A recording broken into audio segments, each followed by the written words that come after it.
Iya, haleluya. Hari ini kita akan melanjutkan Dafar Elohim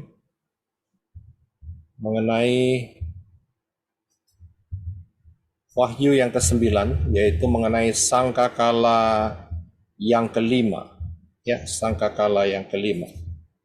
Seperti biasa, kita tetap untuk memegang akar pola Ibrani yang benar, karena dengan demikian kita dapat mengetahui rahasia-rahasia yang tersembunyi daripada Bapa Yahweh, dan akar pola Ibrani yang benar ini kaya raya. Di luar akar pola Ibrani yang benar itu miskin dan banyak racunnya di sana. Jadi kita tidak mau keracunan, kita mau hidup sehat sampai rapture terjadi untuk membawa kita masuk dalam Syamayim. Kalau kita melihat Dafar Elohim mengenai akar pola Ibrani benar, maka tidak terlepas dari 22 huruf Ibrani dari Alef sampai Taf yang di dalam ancientnya atau masa lampaunya itu tertulis melalui gambar-gambar yang kita kenal dengan nama piktograf, ya, dengan istilah piktograf. Itu pun 22, so bisa screenshot untuk bisa melihat dan mempelajarinya, serta kepastian yang Bapak Yahweh berikan melalui angka gematria untuk setiap hurufnya.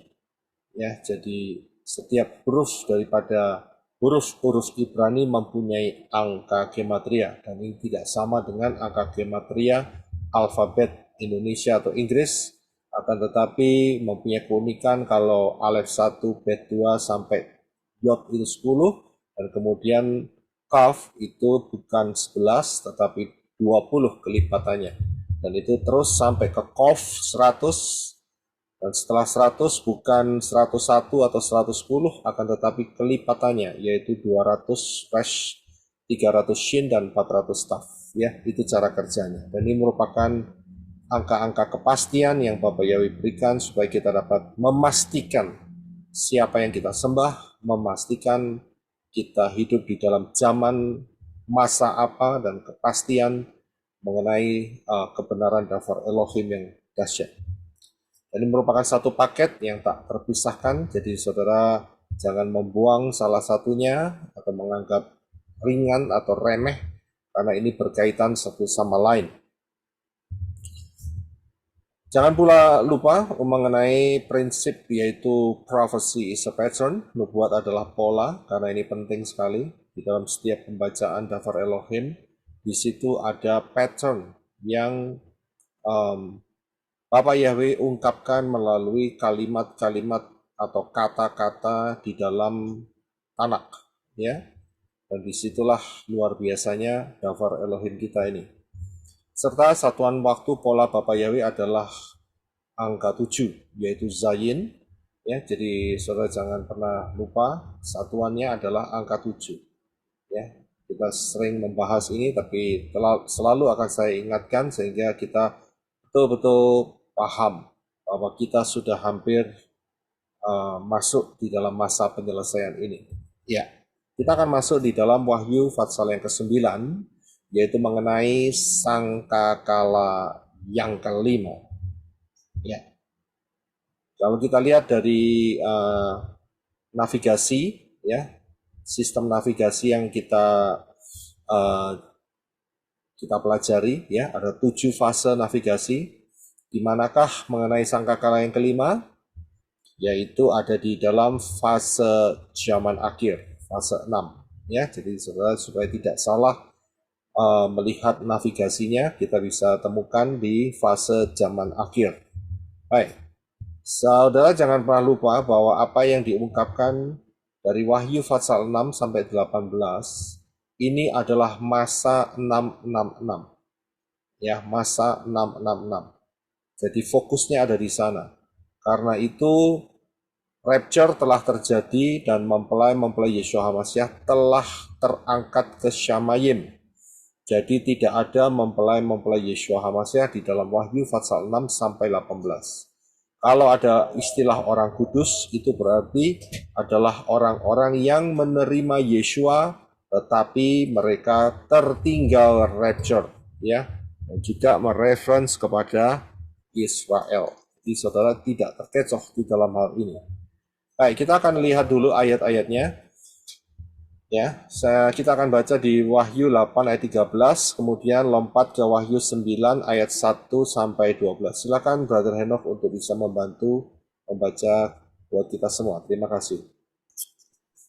Kemudian aku melihat dan mendengar ada malaikat yang terbang di tengah langit dan berkata dengan suara nyaring, "Celaka, celaka, celaka bagi mereka yang tinggal di bumi, karena bunyi sangkakala dari ketiga malaikat yang tersisa yang akan segera meniup sangkakalanya. Dan malaikat yang kelima meniup sangkakalanya. Dan aku melihat sebuah bintang yang jatuh dari langit ke bumi, dan kepadanya telah diberikan kunci ke sumur Abisos. Dan dia membuka sumur Abisos itu, dan asap membubung dari lubang itu seperti asap dari tungku yang besar. Dan matahari dan angkasa dijadikan gelap karena asap dari lubang itu. Dan dari asap itu keluarlah belalang-belalang ke bumi. Dan kepada mereka diberikan wewenang sebagaimana kalajengking di bumi memiliki wewenang. Dan kepada mereka dikatakan agar jangan merusak rerumputan di bumi ataupun segala yang hijau ataupun semua pepohonan, kecuali hanya orang-orang yang tidak memiliki meterai Elohim di dahinya. Ya, silakan. Kepada mereka juga ditetapkan agar tidak membunuh mereka, tetapi agar disiksa selama 5 bulan. Dan siksaan mereka seperti siksaan kalajengking ketika menyengat manusia. Dan pada hari-hari itu, manusia akan mencari kematian, tetapi mereka tidak akan menemukannya. Dan mereka ingin mati, tetapi kematian akan lari dari mereka. Dan wujud belalang-belalang itu adalah serupa kuda-kuda yang dipersiapkan untuk peperangan. Dan di atas kepala mereka seperti ada mahkota serupa emas, dan wajah-wajah mereka seperti wajah-wajah manusia. Dan mereka mempunyai rambut seperti rambut wanita, dan gigi mereka seperti gigi singa. Dan mereka mempunyai tutup dada seperti tutup dada dari besi. Dan bunyi sayap-sayap mereka seperti bunyi kereta-kereta kuda, dengan banyak kuda yang berpacu menuju peperangan.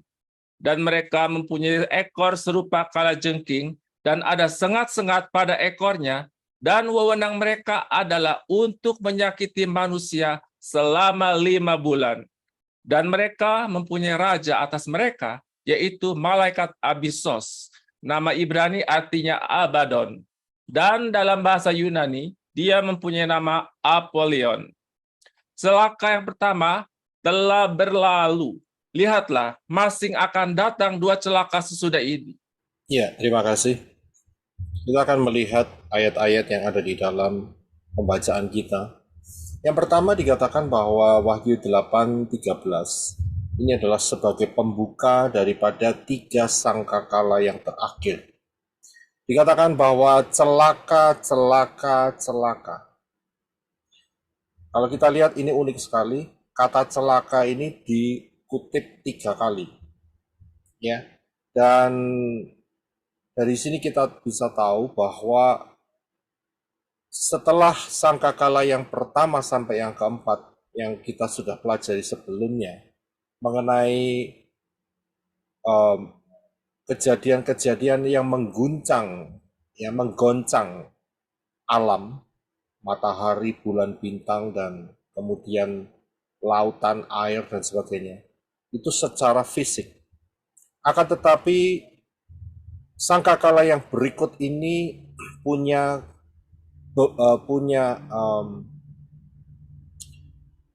heavy,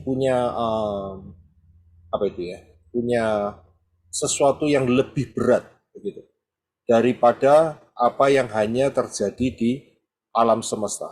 Yang di alam semesta saja sudah dahsyat, akan tetapi yang terjadi setelah itu lebih dahsyat lagi. Ingat, jangan pernah lupa bahwa kita sedang melihat masa 666 ya, yang juga dideskripsikan oleh Yohanan supaya kita paling tidak melihat gambarannya begitu. Tapi ingat bahwa kita tidak mengalami karena kita sudah rapture, mempelai Yeshua HaMashiach sudah ada di Syamayim karena sudah di rapture. Tidak melihat, maksud saya tidak merasakan bagian yang kita baca ini. Ya, ada pengajaran yang mengatakan nanti rapture pada sangkakala yang terakhir. Dan pengajaran itu mengatakan sangkakala yang ketujuh di dalam Wahyu Fatsal yang ke-10. Ya, disitulah pengajaran ini mendeskripsikan. Ya, silahkan saja kalau mau menikmati. Tapi kalau buat saya tidak mau. Karena masa 666 ini terlalu dahsyat. Dan dikatakan di dalam Wahyu 8:13 ini celaka. 3 kali lagi. Susun 3 celakanya. Ya, apakah mau celaka? Saya tidak mau pilih celaka. Saya tidak mau mendapatkan celaka. Saya mau mendapatkan rapture. Ya, tapi pengajaran itu mengatakan nanti rapture ada pada sangkakala yang ketujuh. Ya, monggo-monggo saja saya bilang. Ya, silahkan saja kalau mereka mau. Ya, untuk bisa melihat dan mengalami hal-hal ini tidak mudah. Cukup mengerikan. 4 sangkakala pertama itu sudah mengerikan, saudara. Kita sudah pelajari minggu yang lalu. Ya, di mana laut menjadi merah darah dan banyak hal kematian terjadi. Belum lagi ini celaka yang atau sangkakala yang ke-5 dan yang ke-6. Ya, hari ini kita akan melihat sangkakala yang ke-5 terlebih dahulu. Ya, jadi kita harus melihat bahwa ini adalah yang ditunjukkan Bapa Yahweh kepada Yohanan untuk supaya kita sebagai anak-anak Bapa Yahweh betul-betul paham akan Dafar Elohim dan jangan punya kerinduan untuk masuk dalam masa celaka ini. Ya, ini berbahaya sekali kalau ada yang berkata bahwa nanti saya akan tertinggal untuk menjadi berkat di dalam penginjilan zaman akhir. Ya, terserah. Saya tahu orang-orangnya yang mengatakan itu. Memang pengikutnya banyak sekali. Tapi yang dibagikan adalah racun-racun untuk membuat ya para pengikutnya tidak ikut rapture tapi malah kena celaka. Coba saudara bayangkan. Ya. Pemimpin-pemimpin yang membawa Dafar Elohim kebenaran firman tambah mengajak pengikut-pengikutnya untuk masuk dalam masa 666. Ini kan saya pikir nggak waras pikiran seperti ini. Ya, bukannya diarahkan jemaatnya ya atau bukan diarahkan para yang domba-dombanya untuk diarahkan dipersiapkan masuk ke rapture, tambah diajak ikut-ikutan masuk 666. Kan ini pikiran yang betul-betul tidak waras. Ya, jadi hati-hati dengan pengajaran-pengajaran yang demikian. Karena janji Bapa Yahweh kita tidak kena celaka bagi orang-orang yang ada di dalam Yeshua HaMashiach. Ya, ingat bahwa sekali lagi saya ingatkan Wahyu 6 sampai Wahyu 18 adalah waktu di mana inilah murka Yahweh dan kita tidak dimurkai Yahweh karena dosa kita sudah transfer kepada Yeshua. Ya, ini penting sekali. Ya, jadi saudara harus paham. Nah, kita akan lanjutkan di dalam Wahyu 9 mulai ayat 1 sampai 12 dikatakan bahwa malaikat yang kelima meniup sangkakalanya dan Yohanan melihat sebuah bintang yang jatuh dari langit ke bumi.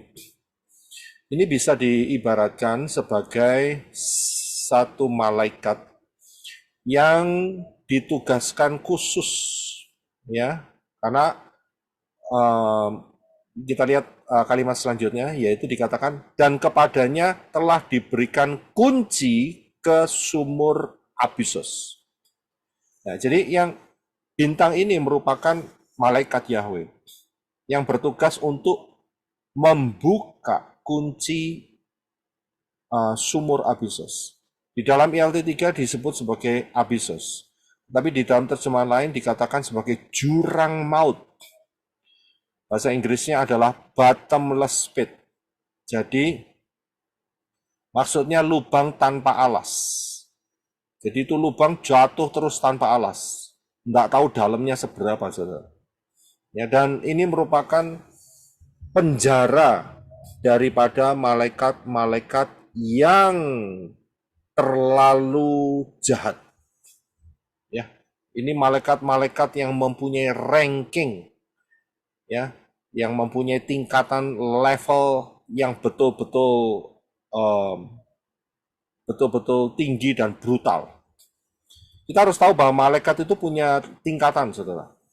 Ya, kalau saudara kepingin tahu tingkatannya itu modelnya persis seperti ini. Dari presiden sampai RT begitu ya. Kalau di Indonesia ada RT, di Amerika nggak ada RT. RT itu rukun tetangga. Di atasnya ada RW. Di atasnya RW ada apa ya? Lurah ya. Terus kemudian di atasnya, iya betul ya. Terus di atasnya lurah ada camat. Iya betul ya. Iya, camat itu sama dengan wali kota. Kemudian di atasnya ada governor, gubernur. Nah itu urut-urutannya model-model kayak gitu, mirip-mirip. Jadi mereka punya ranking. Kalau saya lihat dari angkatan bersenjata itu ada yang kopral paling kecil. Kemudian ada kopral, nggak tahu berapa lagi, terus kemudian naik lagi tingkatannya sampai jenderal yang paling tinggi. Ya, jenderalnya itu pun ada 4 bintang.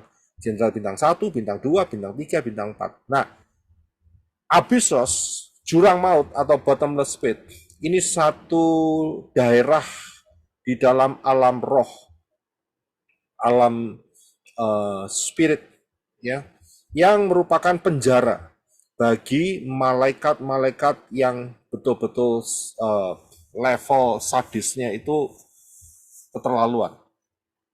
Ya, tidak bisa diatur, keterlaluan. Itu ditahan di sini, saudara. Ya, dibelenggu di sini.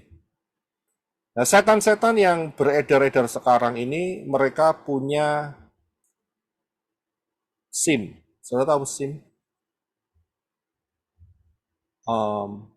Punya driver license. Ya. Izin mengemudi, Pak. Ya, izin mengemudi. Jadi setan-setan yang sekarang ini yang beredar punya izin mengemudi. Kalau terlalu brutal, maka malaikat Bapa Yahweh akan tangkap dia. Ya, untuk dijebloskan di tempat ini. Dan di tempat ini itu setan sangat tidak nyaman. Kita lihat satu ayat saya tidak catatkan, ini timbul dalam benak saya. Kira-kira setan berdoa nggak?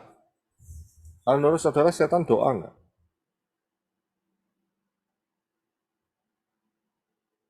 Tidak, Pak. Tidak. Di dalam doa ini kan kita minta sesuatu kan ya, sama Elohim ya. Betul kan? Salah satunya kan permintaan kan? Ya. Tapi kalau kita lihat di dalam Markus 5, ayat yang ke-10, kita lihat bahwa setan itu berdoa kepada Yeshua. Tolong Enoch bisa bacakan buat kita. Dan malaikat yang kelima meniup sangkakalanya. Markus. Ini saya enggak. Oh, I'm sorry. Ya, Markus.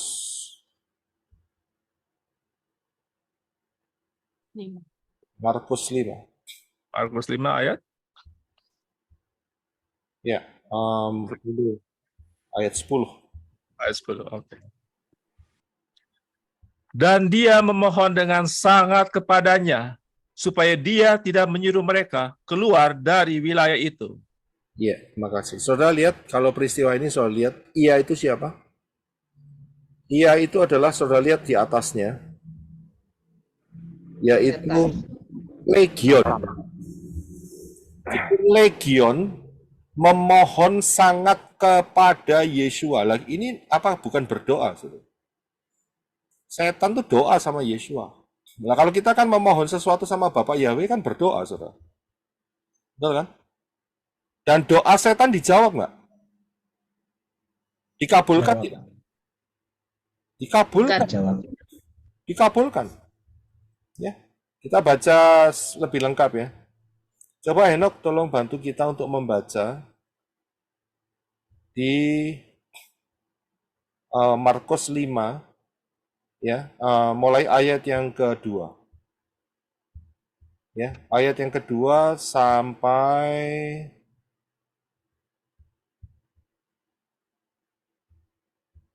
ayat yang kedua sampai ayat yang ke-13. Terima kasih. Dan setelah dia keluar dari perahu, seseorang dengan roh najis dengan segera menemui dia dari pekuburan. Seseorang yang mempunyai tempat tinggal di pekuburan dan tidak seorang pun sanggup mengikatnya, bahkan dengan rantai sekalipun. Sebab ia sering diikat dengan belenggu dan rantai-rantai itu diputuskan olehnya dan belenggu-belenggu itu dihancurkan dan tidak seorang pun mampu untuk menaklukkannya. Dan sepanjang siang dan malam dia berada di bukit-bukit dan di kuburan sambil berteriak-teriak dan melukai dirinya sendiri dengan batu. Dan ketika melihat Yeshua dari jauh, dia berlari dan bersujud kepadanya. Dan sambil berteriak dengan suara nyaring, ia berkata, "Ada apakah engkau antara aku dan engkau, hai Yeshua, putra Elohim yang maha tinggi? Aku meminta engkau demi Elohim, janganlah engkau menyiksa aku." Sebab dia sedang berkata kepadanya, "Roh najis, keluarlah dari orang ini." Dan dia menanyainya, "Siapakah namamu?" Dan dia menjawab sambil berkata, "Namaku Legion, sebab kami banyak." Dan dia memohon dengan sangat kepadanya supaya dia tidak menyuruh mereka keluar dari wilayah itu. Dan di sana, di dekat bukit itu, terdapat sekawanan babi dalam jumlah yang besar yang sedang diberi makan. Dan semua roh jahat itu memohon kepadanya dengan mengatakan, "Suruhlah kami kepada babi-babi itu, supaya kami masuk ke dalamnya." Dan segera Yesua mengizinkan mereka. Dan setelah keluar, roh-roh najis itu masuk ke dalam babi-babi itu, dan kawanan babi itu berebutan turun ke jurang, ke danau, dan mereka berjumlah lebih kurang 2.000 ekor, dan mereka tenggelam di dalam danau. Ya, terima kasih. Kalau sudah lihat di dalam Matius, tadi kita baca dari Markus. Ya. Dikatakan bahwa ayat yang ke-29, Matius 8:29 itu sama ya. Matius 8:29. Ya, ini tadi kita dari Markus kita baca. Dikatakan bahwa Matius 8:29 dikatakan setan-setan ini berteriak kepada Yeshua ya dan memohon ya. Dan lihatlah mereka berteriak sambil berkata, "Ada apakah dengan kami dan engkau, hai Yeshua, putra Elohim? Apakah engkau datang ke sini untuk menyiksa kami sebelum saatnya?" Sudah bisa lihat? Ada kalimat yang dikatakan bahwa setan-setan ini minta supaya tidak dimasukkan di tempat penyiksaan setan. Inilah yang dimaksud sebagai jurang maut atau abyssos, bottomless pit. Ini tempat penyiksaan karena di sana level-level malaikat-malaikat yang kejam itu ada di sana dan mereka saling menyiksa satu sama lain.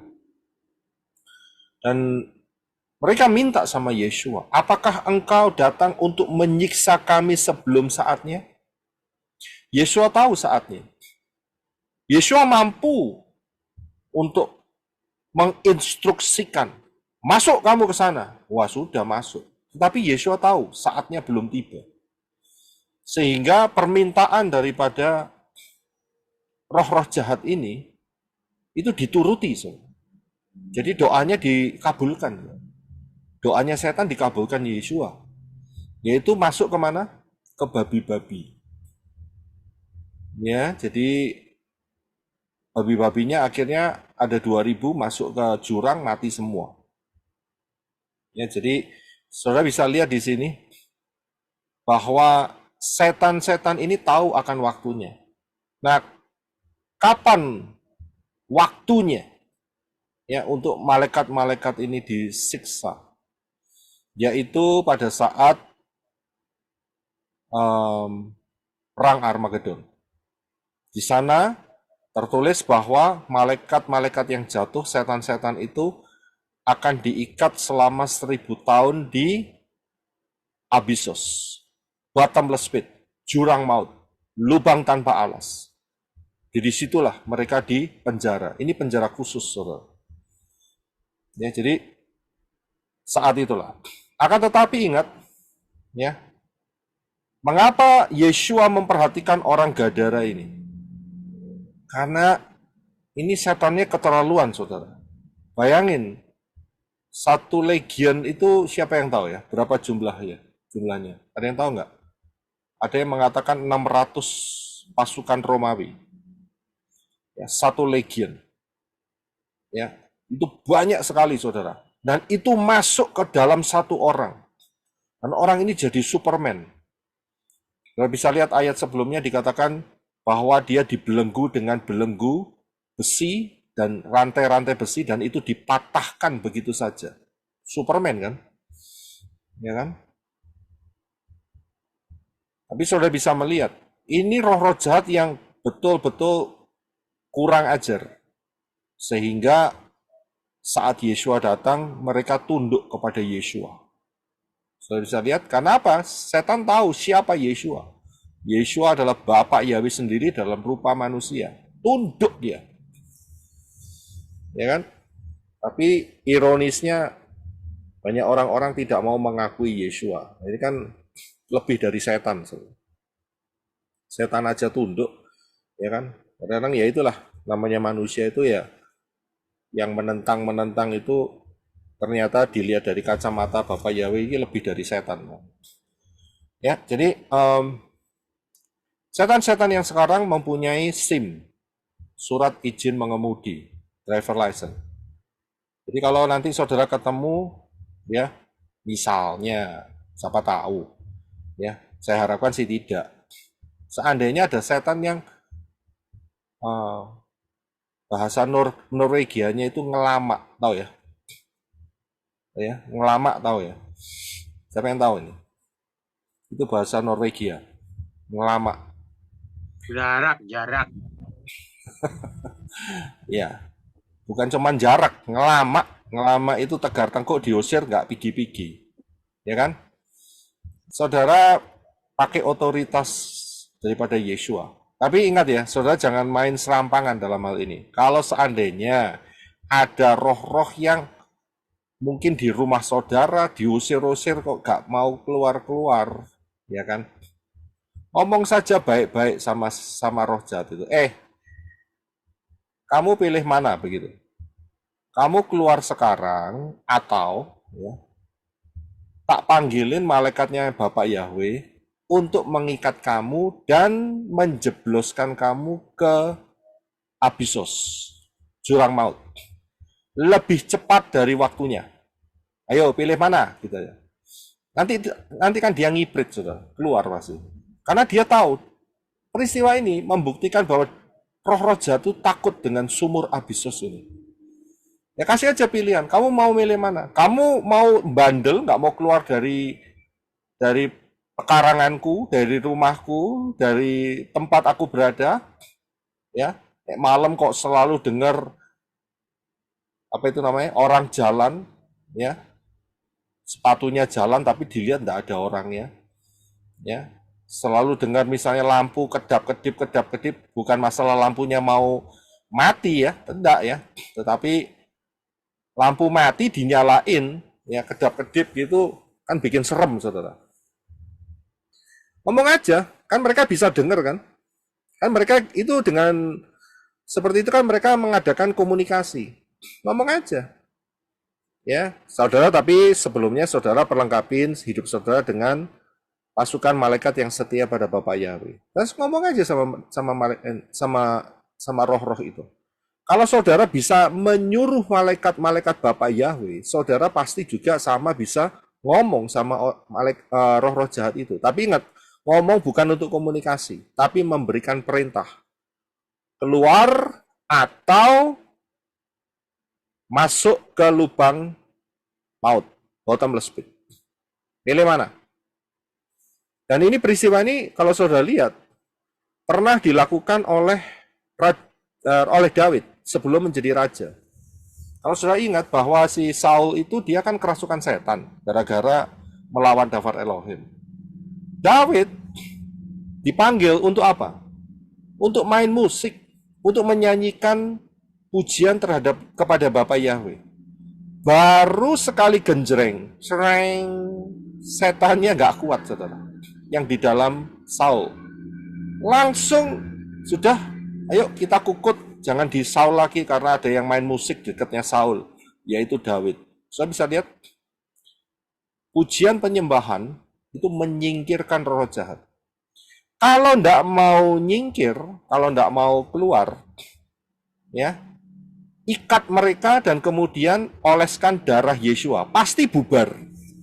Setan pasti akan pecah langsung. Ya, dia lebih milih untuk menyelamatkan dirinya daripada harus menyembah Bapak Yahweh. Apalagi kalau mereka keras hati, ya, ngeyel aja nggak mau pergi, ya. Dan kemudian saudara oleskan darah Yesua. Kan darah Yesua hidup, saudara, sampai hari ini. Ya, oleskan saja, pasti ngiprit dia, pasti hilang. Ya. Jadi inilah pola Bapak Yahweh yang luar biasa. Tidak usah ngotot-ngotot. Ya, kasih aja dengan cara itu, mereka pasti akan pergi. Ya, pakai caranya Daud, pakai caranya Yesua. Ya, kembali lagi di Wahyu. Jadi saya bisa melihat bahwa roh jahat ini yang sekarang masih punya SIM. Tapi saat Wahyu ini, ingat bahwa ini adalah masa 666, maka dibukalah yang namanya sumur Abisos. Saat sumur itu terbuka, apa yang terjadi? Ya, matahari menjadi gelap karena roh-roh jahat ini keluar. Nah, ada banyak orang mengatakan, kalau saya lihat di Google, ini adalah helikopter. Saya bilang ngawur. Ya, ini roh-roh jahat diumpamakan seperti helikopter. Tidak. Kalau kita lihat selanjutnya, tidak mungkin ini helikopter. Ini betul-betul roh-roh jahat yang keluar dari sumur jurang maut, bottomless pit. Ya, lubang tanpa alas. Nah, kemudian dikatakan bahwa ayat yang ketiga, ya, mereka bentuknya itu seperti belalang. Mengapa diumpamakan seperti belalang? Karena jumlahnya banyak. Kalau saudara tahu belalang, ya, itu mereka segerombolan, saudara. Dan itu betul, ya, dan perusak. Nah, tapi ingat bahwa yang dilihat oleh Yohanan ini adalah malaikat-malaikat yang jatuh, yang brutal. Ya, dan mereka dikasih wewenang, saudara. Wewenang untuk apa? Ya, wewenang untuk, kita lihat ayat selanjutnya, yaitu untuk merusak. Tetapi dengan batasan. Yang tidak boleh dirusak adalah rumput dan bumi. Dan segala yang hijau termasuk pohon-pohonan. Tidak boleh dirusak. Yang dirusak adalah manusia-manusia yang tidak memiliki meterai Elohim di dahinya. Ini yang menjadi target daripada belalang-belalang roh-roh jahat ini. Ya, dan kita tahu dari pengajaran sebelumnya bahwa Bapak Yahweh sebelum peristiwa ini telah memeteraikan suku-suku Israel yang jumlahnya 144.000. Yaitu Wahyu 7 ayat 4. Kita di Wahyu 9 ya, mengenai sangkakala. Dikatakan bahwa aku mendengar jumlah mereka yang telah dimeteraikan. Yaitu 144.000. Ya, dari suku-suku Israel. 144.000 ini tidak boleh dijamah atau di-attack oleh belalang-belalang satanik ini. Tidak boleh. Tapi sisanya boleh. Ya, sisanya boleh. Kalau di dalam masa 666 ini begitu penting sekali meterai yang diberikan Bapak Yahweh untuk menyelamatkan Israel dari serangan roh-roh jahat. betapa lebih pentingnya saat kita ini sekarang. Kita harus menerima meterai keselamatan, yaitu baptisan pembaharuan. Supaya roh-roh jahat tidak menyerang masuk. Tapi ingat, saudara harus ditumbuhkan untuk pengenalan akan Dafar Elohim. Ya, sehingga nggak ditipu sama setan. Tapi meterai itu penting sekali. Baptisan pembaharuan itu jangan diremehkan. Penting sekali. Itu meterai, kepemilikan yang Bapak Yahweh inginkan supaya manusia diselamatkan. Saya bisa lihat, ini dalam masa anti Hamasiah, mengerikan sekali. Kelihatan meterainya di dahi. Siapa yang ada meterainya, setan tidak akan menyerangnya. Tetapi yang tidak ada materai, diserang setan. Zaman kita sekarang nggak kelihatan. Saya nggak bisa lihat ini sudah baptis pembaharuan atau tidak. Tapi setan bisa melihat, oh ini belum baptis pembaharuan, ini ngeyel aja nih orang. Tahu yang ngeyel ya. Dikasih tahu, nggak mau percaya-percaya.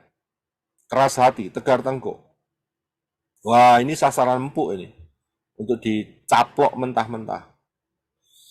Ya, seperti yang dikatakan di dalam Keva, dikatakan bahwa setan itu seperti singa yang terus berjalan untuk mencari orang yang dapat ditelannya. Itu ayat jangan dibuat mainan. Orang Yunani ngomong, wah setan singanya ompong, ya kan? Saya bilang walaupun ompong, tapi kalau orang itu ditelan, posisinya di mana kalau ditelan? Ya di dalam setan.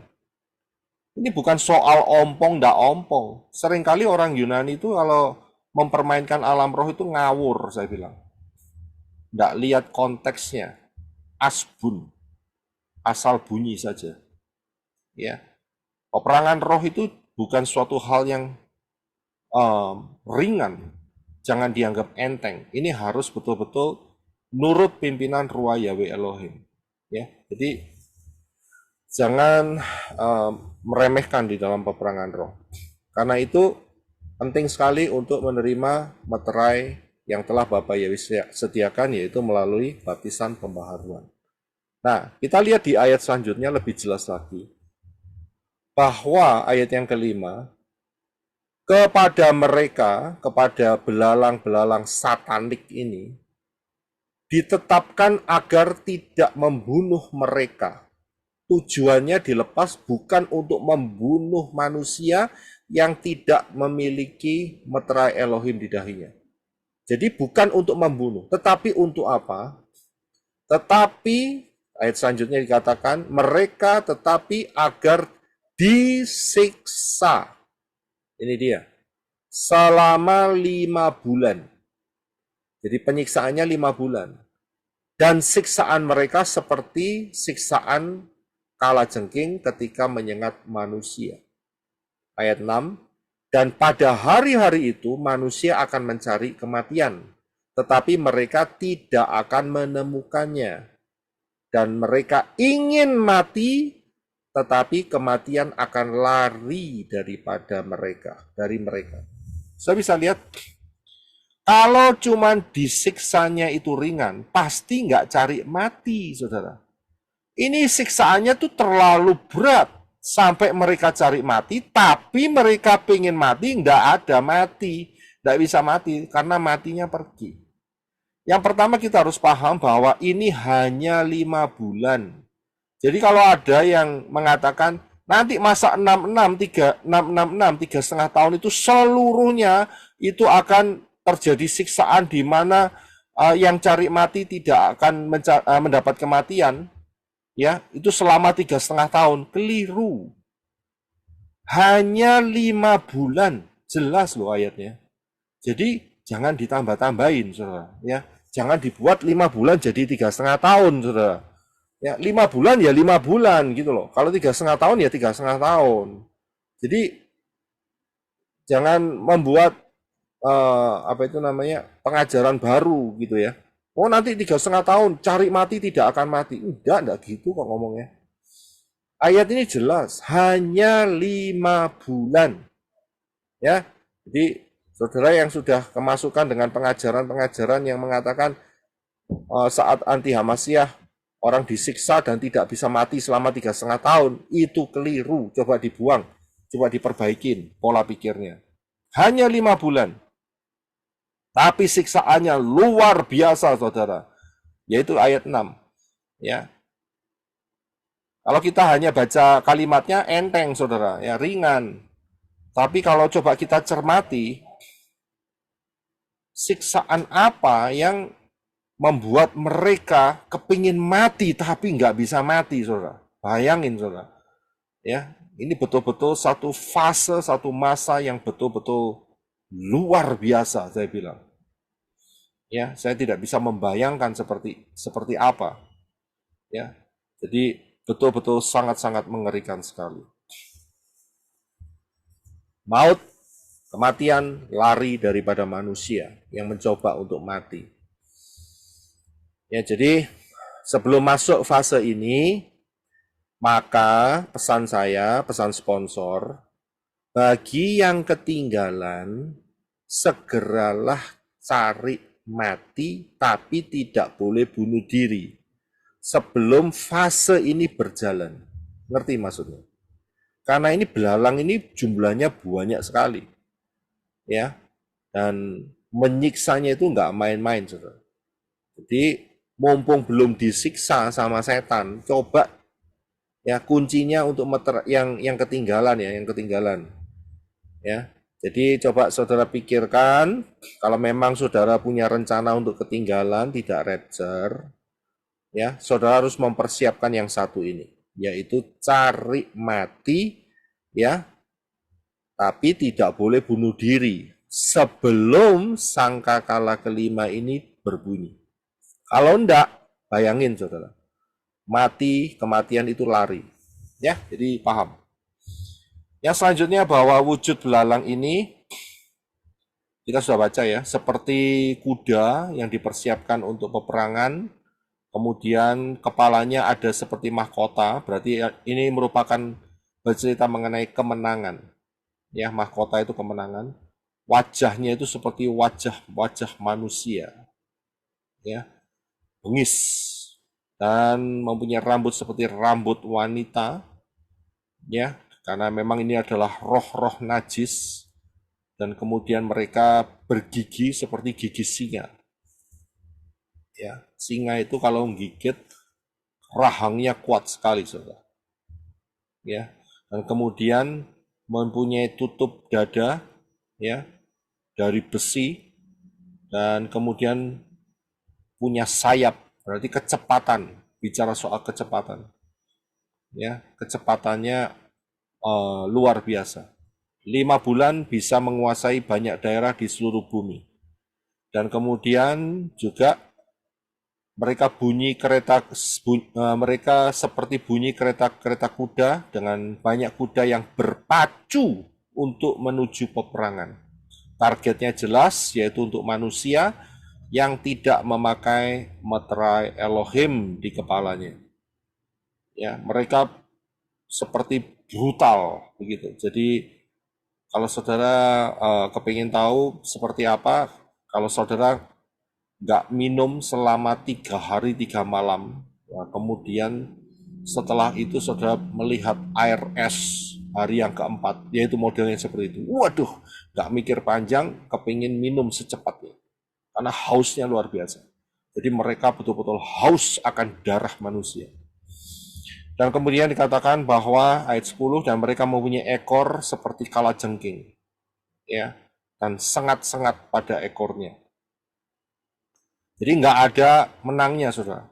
Mukanya ada gigi singa, ya, ekornya mau dipegang juga ada sengatnya. Jadi nggak bisa dikalahkan. Ini ceritanya seperti itu.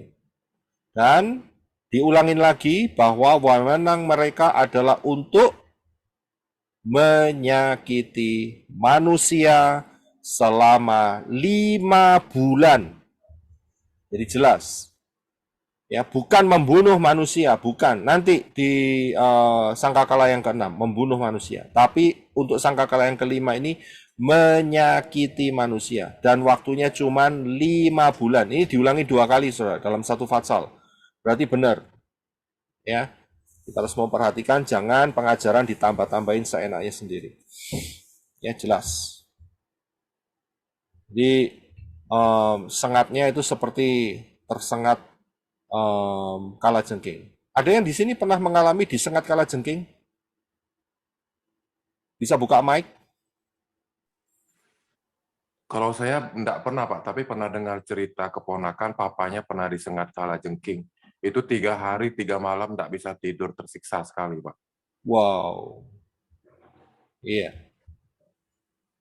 Iya, terima kasih Pak Adi. Jadi 3 hari 3 malam enggak bisa tidur. Ini 5 bulan tidak bisa tidur. Bayangin, saudara. Itu 3 hari 3 malam nggak bisa tidur. Sakitnya itu berarti luar biasa. Saya pernah kesengat kalajengking, saudara. Tapi untungnya kalajengkingnya masih baby, saudara. Kecil masih. Itu saja kaget, saudara. Luar biasa. Bisa bikin shock gitu. Itu kecil waktu itu. Saya lihat, saya pikir apa ini ya? Tahu-tahu kok celak begitu. Saya lihat, wah kalajengking kecil ini. Ya kan? Tapi masih karena masih betul baby, kecil sekali, jadi nggak ngefek ya, dalam arti terlalu ekstrim. Tapi sakit, saudara. Ya, betul-betul terasa sekali. Ya, dan saya pikir ini wah mengerikan sekali kalau kalajengkingnya betul-betul besar. Wah ini beracun sekali. Yang kecil aja model kayak gitu, apalagi yang besar. Ya, menyakiti manusia selama 5 bulan. Nah, kita akan teruskan. Ayat yang ke-11. Dan mereka mempunyai raja atas mereka, yaitu malaikat Abissos. Jadi ada rajanya, saudara. Ini seperti hierarki ya. Ada rajanya. Nama Ibrani baginya adalah Abaddon. Dan dalam bahasa Yunani, dia mempunyai nama Apollyon. Ya, Apollyon. Nah, saya ingin tahu, saudara tahu enggak gambar yang sebelah kanan bawah ini gambar apa?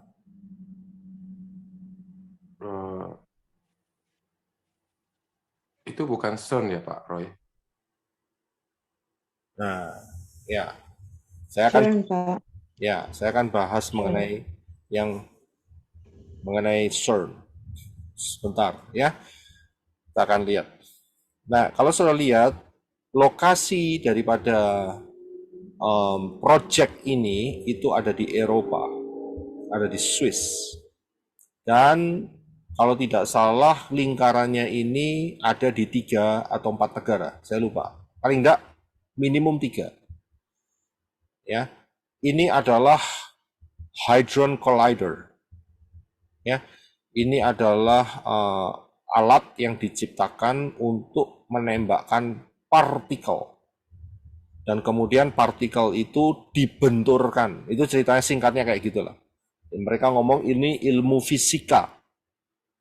Akan tetapi sebetulnya ada keunikan yang kita harus waspadai di project ini.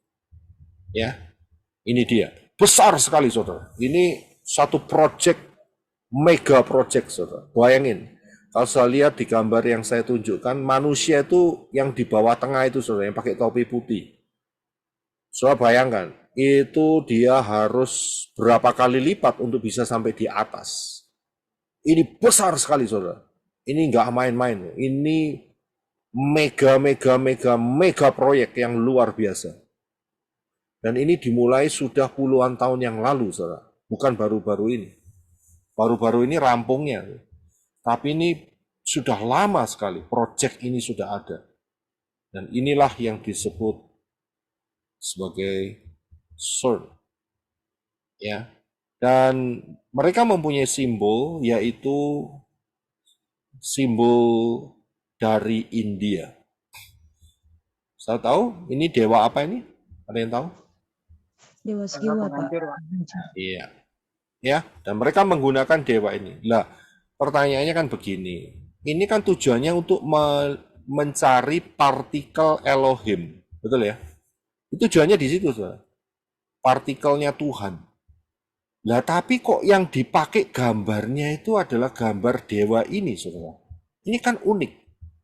Mau mencari partikel yang positif, dalam arti aura yang positif, yaitu partikelnya Tuhan, tapi lambangnya itu adalah lambang dewa penghancur. Ya. Kok bertolak belakang? Nah, seharusnya kita harus paham. Disinilah kode daripada organisasi untuk research ya nuklir untuk Eropa itu ternyata mempunyai kode ya 666. Saya bisa lihat, apakah ini satu kebetulan? Tidak. Ini sebuah perencanaan. Siapa yang merencanakan? Ya nggak lain adalah ya tadi itu. Ya si 666 ini. Ya kan? Jadi mudah. Nah, pertanyaannya kenapa kok dibangunnya di sini? Kenapa dibangun di sini? Ada apa? Ya, kok dibangun di Eropa, di 3 negara, 3 atau 4 negara melintasi. Kenapa kok dibangun di sini? Ada apa? Ya, kita harus bisa memahami. Coba saya lihat dulu, saya ambil dari Sabda untuk mengenai kata Apollyon. Ternyata kata Apollyon itu adalah destroyer. Destroyer itu penghancur. Jadi saudara lihat tadi ayat yang di atas. Yang namanya di dalam bahasa Yunani adalah Apollyon. Itu artinya penghancur. Apakah ini satu kebetulan? Kalau dewa penghancur itu adalah Shiva, dewa Hindu, ya, dikatakan Shiva is known as the destroyer. Nah, kalau kita lihat bahwa perbandingan antara Yunani dan Hindu, siapa yang lebih kuno? Siapa yang lebih kuno? Ada yang bisa jawab? Mana yang lebih kuno? Yunani atau Hindu? Hindu. Hindu itu paling lama, saudara. Ya, kebudayaan Hindu itu bisa di-tracking sampai saatnya Nimrod, saudara. Saatnya Babel. Pecah, itu ada di sana. Itu Hindu. Bayangin, saudara. Ya, Hindu sejak zamannya Nimrod itu sudah mengenal yang namanya dewa penghancur, yaitu Shiva ini. Dan kemudian diadopsi dengan kebudayaan-kebudayaan yang lain dan akhirnya jatuh ke Yunani, dan di situ juga ada dewa juga di situ, yaitu dewa penghancur, yaitu Apollyon. Sama-sama penghancurnya. Jadi sama ini akarnya. Nah, dari sini kita bisa tahu bahwa ya, perusahaan ini adalah merupakan berhala. Inilah dewa penghancur, tapi dipercantik. Kalau kayak gitu nggak laku, ya. Jadi dipercantik. Jadi inilah dewa penghancur modern. Ini sebetulnya adalah bentuk dewa modern.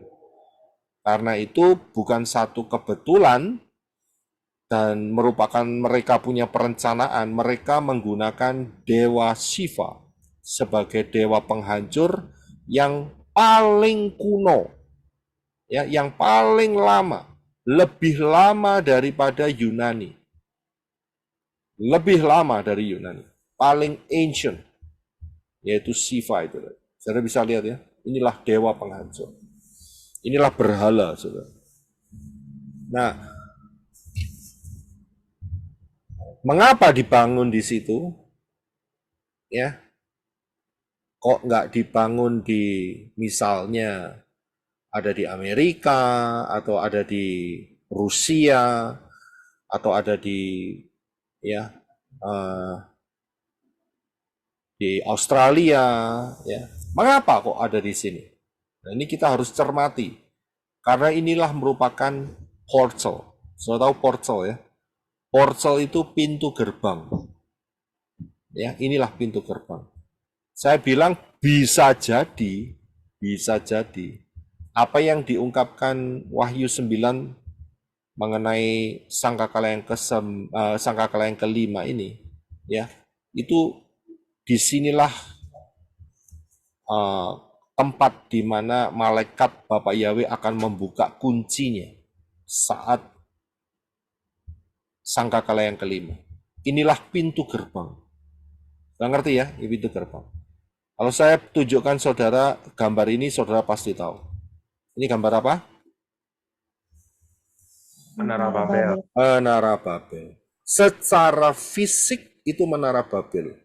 Tapi secara alam roh ini merupakan portal, merupakan pintu gerbang. Saya bisa lihat? Paham nggak di sini? Sebab bisa mengerti nggak? Kok bisa Menara Babel disebut sebagai pintu gerbang? Siapa yang mau mencoba untuk menjawab? Karena Menara Babel dibangun untuk mencari Tuhan. Iya. Ada lagi? Terima kasih untuk jawabannya. Karena Menara Babel dibangun, menaranya menjulang sampai ke langit, Pak. Iya. Ya, terima kasih. Kalau kita lihat secara teknologi hari ini, orang bikin menara setinggi-tingginya sampai langit mau cari apa? Aneh kan ya? Kalau kita punya teknologi sekarang hari ini kan sudah nggak ada apa-apa di atas sana. Cuman kubah begitu saja yang tidak tertembus. Ya. Nah, berarti perencanaan Menara Babel ini adalah sebuah pintu gerbang. Kenapa? Kalau kita lihat ayatnya di dalam Kejadian, Bereshit, dikatakan bahwa Bapak Yahweh sendiri sampai turun dari Syamayim untuk melihat karya anak-anak manusia saat itu. Sudah bisa lihat, inilah portal. Kalau Bapak Yahweh tidak menganggap ini suatu hal yang penting, Bapak Yahweh nggak akan repot-repot turun ke bumi, saudara. Tapi nyatanya, menara ini semakin tinggi, dan kemudian Bapak Yahweh turun ke bumi untuk mengacaukan bahasa. Ya kan? Terkacaukan bahasanya. Jadi ada yang mengerti, ada yang tidak mengerti. Ya. Ada yang mudeng, ada yang tidak mudeng. Siapa tahu mudeng? Mudeng itu bukan puding. Puding saudara ngerti ya? Mudeng. Ya. Mudeng itu bahasa Selandia Baru mungkin. Mungkin. Ya. Mudeng itu understand. Mudeng, ora mudeng. Ya. Dia orang ngertos. Paham Kalau saya sekali. paham. Ini yang mungkin di daerahnya Sumatera ya nggak ngerti. Ini apa ini Pak Roy ngomong apa ini mudeng. Nah itulah akibat daripada portal ini, saudara. Ini akibatnya portal ini. Portal ini berdiri, tiba-tiba Bapak Yahweh turun. Itu portal. Saya berikan gambar ini. Ini gambar apa? Bait suci. Bait suci dibangun oleh Salomo. Ini portal bukan? Portal. Portal. Dari mana kita bisa tahu portal? Ingat, Diam Bapak ya. saat peresmiannya itu ada api turun dari Syamayim. Portal nggak nih? Portal, saudara. Portal. Sehingga hadirat Shekinah Glory menutupi tempat ini, tidak ada satupun yang bisa berdiri. Semua tertelungkup sujud menyembah kepada Bapak Yahweh. Portal, saudara. Inilah pintu gerbang. Karena itu, nah, saudara bisa lihat, ini tempat apa ini? Tembok ratapan. Tembok ratapan. Portal bukan? Portal, saudara. Portal. Bisa lihat? Kenapa? Karena ada di Yerusalem. Dan di balik sedikit ke dalam daripada tembok ini adalah tempat di mana dulunya bait suci yang dibangun oleh Salomo didirikan. Ini portal, saudara. Dan banyak orang yang menyusupkan kertas-kertas di sana. Kertas-kertas doa. Kenapa? Karena ini portal. Secara fisik mereka taruh kertas, tetapi secara alam roh kertasnya dibaca oleh malaikat-malaikat. Sudah bisa lihat portal ini. Jadi Bapak Yahweh itu menggunakan portal juga. Bukan cuma setan ya yang menggunakan portal. Bapak Yahweh juga pakai portal. Pakai pintu gerbang. Nah, kalau sudah lihat Yerusalem itu ada 3 lembah. Lembah Kidron, lembah Refaim, lembah Hinnom. Gambarnya sebelah kiri. Dan itu membentuk huruf Shin. Inilah tempatnya Bapak Yahweh, tempat perjanjian. Karena apa? Shin itu artinya dihancurkan. Piktografnya gigi. Gigi. Ya kan? Disitulah Yeshua dihancurkan. Supaya kita diselamatkan. Portal ini saudara. Yerusalem itu portal. Jadi nggak pernah ini bakal pindah pergi ke Petra. Nggak pernah. Tetap ini akan selamanya. Inilah tanah perjanjian. Bahkan sampai kemarin saya sudah beritakan mengenai kiamat. Sampai zaman akhir kerajaan 1000 tahun. Tempatnya ya sama. Yerusalem. Kota yang dikasihi itu. Jadi nggak akan pernah pindah. Ya, yang namanya tanah perjanjian itu pindah ke Petra, tidak mungkin. Diperluas, ya, tapi pindah tidak. Jadi akan tetap tempatnya Bapak Yahweh. Yerusalem itu adalah kota raja yang maha besar. Ya, kenapa? Karena di Yerusalem Yeshua mati di sana. Ini portal. Dan tempat ini juga sama. Letaknya di mana Abraham mengorbankan Yisak di tanah Moriah. Memang beda saat Abraham, kotanya belum berdiri, masih dalam bentuk pegunungan. Tapi posisinya sama, saudara. Koordinatnya itu sama, saudara. Tempat di mana Abraham mengorbankan Yisak, disitulah tempat di mana Yeshua dikorbankan. Berarti sama, ini portal, pintu gerbang. Kalau ini sama, maka tempat yang sama pula di mana Bapak Yahweh menyembelih domba pertama untuk menutupi ketelanjangan daripada Adam dan Hawa. Disitulah kita bisa tahu inilah tempatnya Taman Eden. Bisa lihat di sini? Jadi ini pola, prophecy is a pattern, pola. Tapi saya tarik mundur, begitu. Jadi kalau ditanyain Taman Eden di mana, gampang jawabannya, Yerusalem.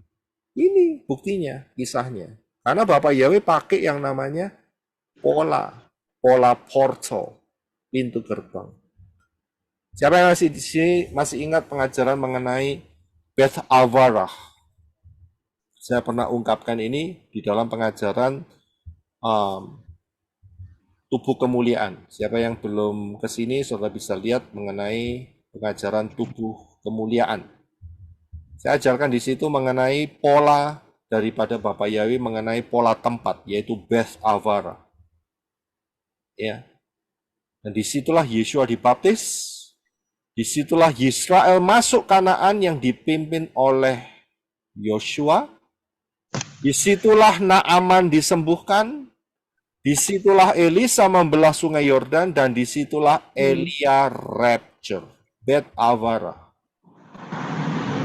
Ya, jadi saudara bisa memahami. Jadi inilah portal sebetulnya, ya, pintu gerbang yang menghubungkan antara alam roh dan alam nyata kita sekarang. Kalau begitu, ya, saudara bisa lihat di pengajaran tubuh kemuliaan. Nah, siapa tahu ini tidak asing lagi, bukan? Ka'bah. Nah, Portal juga tuh, Mak. ini juga portal. Portal juga itu. Ini portal, saudara, jangan main-main. Portal ke sebelah. Ya, ini portal, ini pintu gerbang, saudara. Ya, jadi dengan pembuktian dari Daftar Elohim ini kita bisa terbuka alam pikiran kita. Ini portal.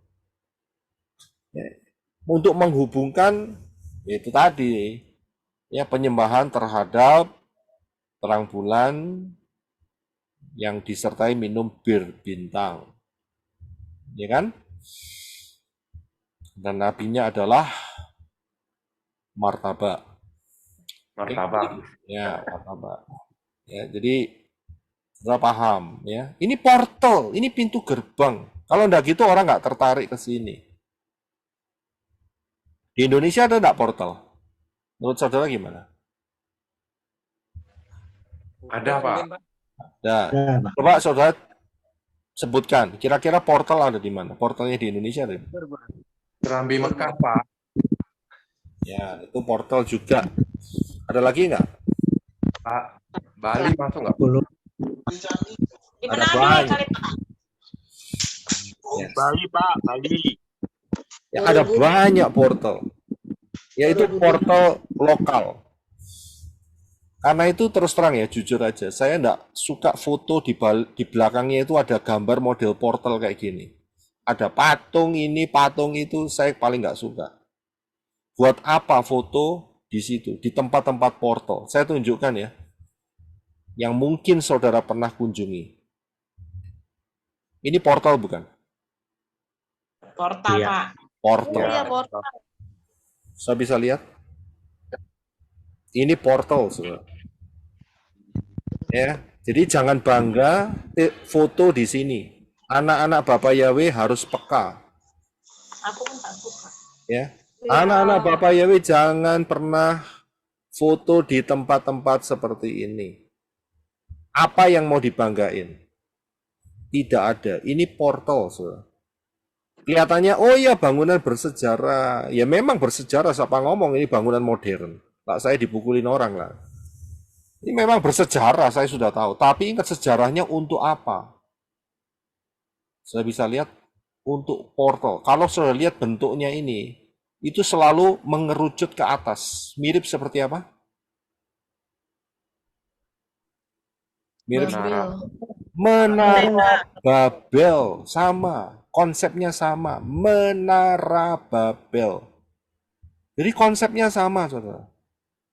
Mengerucut ke atas. Itu adalah konsep Menara Babel. So perhatikan aja. Candi Prambanan, ya, candi-candi lagi lainnya mengerucut ke atas. Itu konsep Babel. Saudara bisa lihat. Ini portal. Portalnya siapa? Portalnya setan. Sekarang mau pilih mana? Mau pilih portalnya Bapak Yahweh atau mau pilih portalnya setan? Bapak Yahweh. Karena itu anak-anak Bapak Yahweh, kalau saudara peka, jangan foto di sini. Mau foto sama foto tempatnya setan. Iya toh? Iya Pak. Rusak auranya. Mungkin, oh nggak apa-apa foto. Ya kamu ngomong nggak apa-apa, tapi setan punya akses. Oke, kamu berarti nggak paham mengenai portal. Ya, dan bangga. Foto di tempatnya setan bangga, bingung saya. Gembala juga ada, Pak. Nah ya itu makanya saya sedih lihat itu. Ketipu, Pak, ketipu. Ya, jadi fotonya harap dibakar semua. Pertobatan minta ampun sama Bapak Yahweh, sucikan bersihkan aura saudara dari portal seperti ini. Pantas saja tidak bisa nangkep daftar Elohim secara baik dan benar. Karena apa? Karena terpengaruh dengan portal-portal seperti ini, saudara. Saya kasih tahu. Ini bukan hal yang sepele loh masalah ini. Ya, ini bukan hal yang sepele, saudara. Kelihatannya cuma foto, kelihatannya cuma ya pergi ke candi. Oh, kelihatannya cuma jalan-jalan ke sini. Lah, boleh jalan-jalan ke tempat yang lain apa nggak bisa? Gitu loh. Alasannya seni Pak. Seni itu kan cuma alasan saja yang saya pikir kalau seni itu kan banyak hal begitu. Ya. Tapi yang penting kalau mau ke sini pasti ada kepentingan pribadi. Bagaimana kalau lebih baik kepentingan Bapak Yahweh di atas segala kepentingan pribadi saudara? Buat apa ngunjungin tempat-tempatnya setan, begitu loh. Apa untungnya? Ya kan? Secara alam roh kadang-kadang ada celah-celah yang bisa diterobos sama setan untuk menghalang-halangi pertumbuhan orang tersebut mengenal Dafar Elohim lebih dalam. Kalau saya mau belajar Dafar Elohim mengenai zaman akhir kok enggak nyantol-nyantol ya, begitu. Bisa-bisa kecantol dengan ya ini dia celah-celah seperti ini. Karena apa? Karena take picture, foto, mengunjungi tempat-tempat ini kan sama aja dengan mengunjungi ziarah, betul kan? Ya kan? Ziarah kemana? Ya dewa-dewa ini yang ada di candi ini. Jadi perhatikan baik-baik. Sebetulnya miris sekali ya.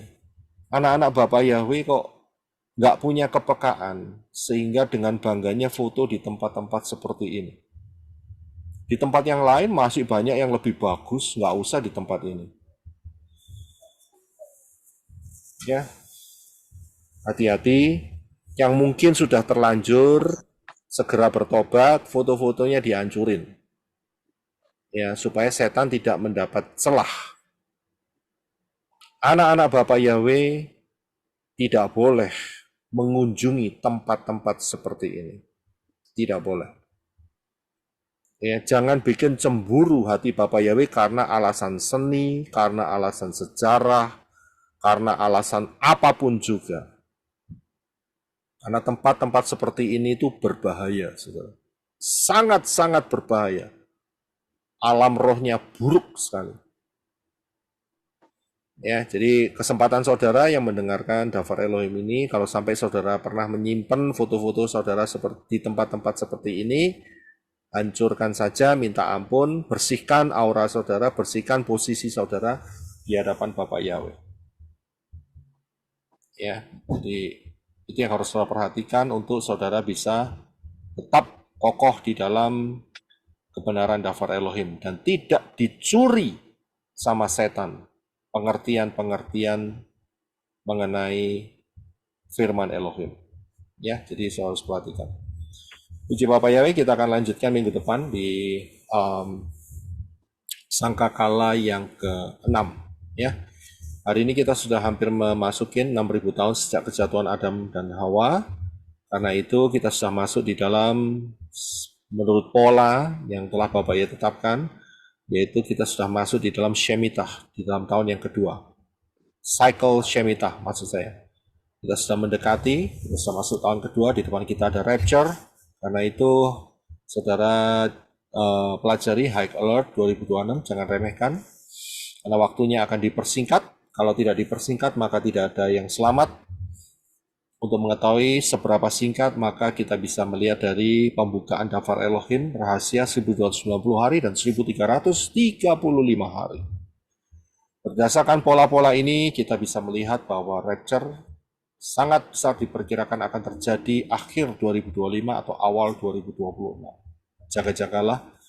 Siapa yang belum masuk dalam jalur keselamatan, masuklah melalui pintu yang benar, yaitu Yod Shin Waw Ayin, Yeshua. Ya, dan berseruah kepada nama Yahweh untuk diselamatkan, masuk dalam baptisan pembaharuan, belajar Dafar Elohim, hidup takut dan berkenan kepada Bapak Yahweh, setia sampai rapture terjadi. Yang membutuhkan informasi baptisan pembaharuan, saudara bisa screenshot, ya, sehingga teman-teman bisa melayani saudara. Dan jangan lupa harus diputuskan dari sesembahan yang bukan dari Israel. Ingat baik-baik, itu penting sekali.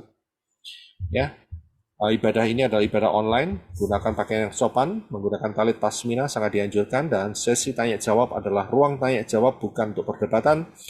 Juga jangan menggunakan kata-kata yang melanggar atau melawan kode etik YouTube supaya kita menjadi berkat untuk teman-teman yang lain. Bapak Yahweh memberkati. Shalom. Haleluya.